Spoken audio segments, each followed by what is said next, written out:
প্রতিবেশী দেশকে বলবো, আপনারা নিজের চরকায় তেল দেন, আপনারাও শান্তিতে থাকেন, আমাদেরকেও শান্তিতে থাকতে দেন। সব চেঞ্জ করা যায়, প্রতিবেশী চেঞ্জ করা যায় না। আমাদের ল্যান্ড তাদের ল্যান্ড, পাশাপাশি। আমরা চাই তারাও সুখে থাক, আমরাও সুখে থাকি, ঠিক কিনা?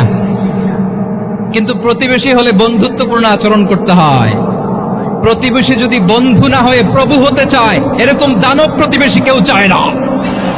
আমাদের একটা প্রতিবেশী দেশ আছে, আমরা আমাদের দেশ নিয়ে যত ভাবি তারা তার চেয়ে বেশি ভাবে।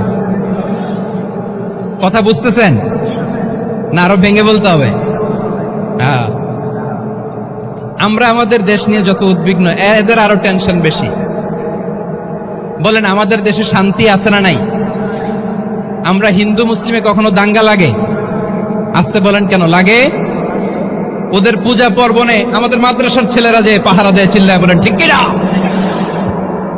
আমাদের তাফসির মাহফিলের সময় ওরা ডিস্টার্ব করেন, ঢোল বাজায় না। ওদের পূজা পার্বণের সময় আমাদের তাফসির মাহফিলের ডেট হলে আমরা চেঞ্জ করে দেই। সুবহানাল্লাহ, কি সাম্প্রদায়িক সম্প্রীতির রোল মডেল। আর ওই বাংলাদেশের ব্যাপারে তারা অনেক ডিসইনফরমেশন ছড়াচ্ছিল। ভারতের অনেকগুলো গণমাধ্যম, আমি জেনারেলাইজ করব না, আমাদের প্রতিবেশী দেশের সব গণমাধ্যমকে আমি দোষ দিতে চাই না। অনেকগুলো গণমাধ্যম তারা ডিসইনফরমেশন শেয়ার করেছে। ডিসইনফরমেশন আর মিস ইনফরমেশনের পার্থক্য আছে। মিস ইনফরমেশন না জেনে ভুল বুঝে একটা মিথ্যা বা ভুল তথ্য ছড়িয়ে দেয়া, এটার ক্ষমা আছে, এটার কি আছে? আর ডিসইনফরমেশন মানে ইচ্ছা করে, প্ল্যান করে, ম্যাপ করে, ছক এঁকে মিথ্যা, গুজব, রটনা সোশ্যাল মিডিয়ায় ছড়ানো, এটার ক্ষমা আছে? আওয়াজ করে বলেন, ক্ষমা আছে? ভারতের কিছু গণমাধ্যম তাই করেছে। আমরা ব্যথিত হয়েছি, আমাদের হৃদয়ে রক্তক্ষরণ হয়েছে।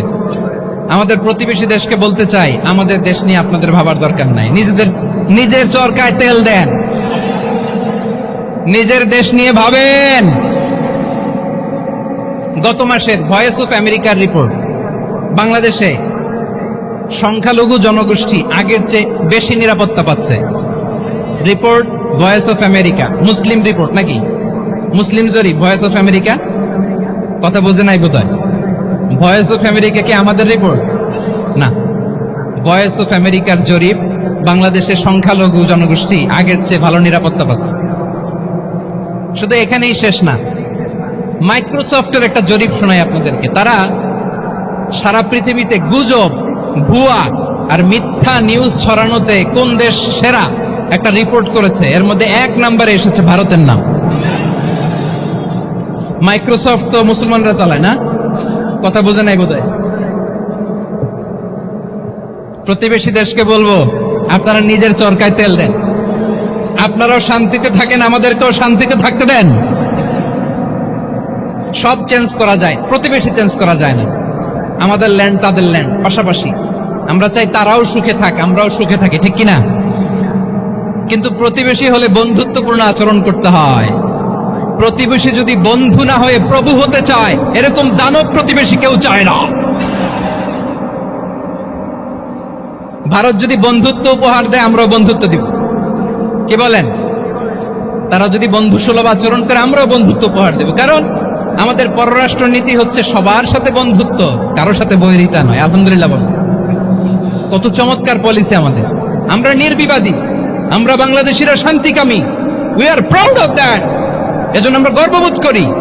আমাদের পররাষ্ট্র নীতি সবার সাথে বন্ধুত্ব, কারোর সাথে শত্রুতা নয়। তাই প্রতিবেশী দেশকে বলবো, আমার ভাইয়েরা, আপনারাও আমাদের ভাই। বন্ধুত্ব দিলে বন্ধুত্ব পাবেন। বন্ধুত্ব ইজ ওয়েলকাম, দাদাগিরি নয়। বন্ধুত্ব ওয়েলকাম, দাদাগিরি নয়। Loud and clear. ভারত যদি বন্ধুত্ব দেখায়, বন্ধুত্ব পাবে।